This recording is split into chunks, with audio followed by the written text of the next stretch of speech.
অনুষ্ঠান মঞ্চ থেকে অভিনেত্রী মিমি চক্রবর্তীকে নামিয়ে দেওয়া হেনস্থার অভিযোগে গ্রেফতার করা হয়েছে জ্যোতিষী তনয় শাস্ত্রীকে।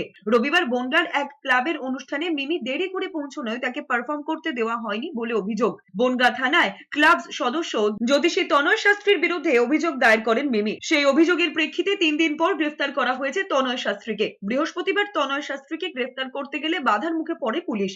ঘটনার জেরে উত্তেজনা ছড়ায় এলাকায়। 25শে জানুয়ারি বনগাঁ পুরসভার নয়াগোপালগঞ্জ যুব সংঘের অনুষ্ঠানে মিমি চক্রবর্তীকে হেনস্থার অভিযোগ ওঠে।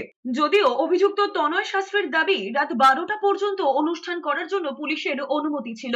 মিমি চক্রবর্তী দেরিতে পৌঁছানোয় পুলিশের দেওয়া সময়সীমা পেরিয়ে যায়, তাই অভিনেত্রীকে মঞ্চ থেকে নেমে যেতে অনুরোধ করা হয়েছিল।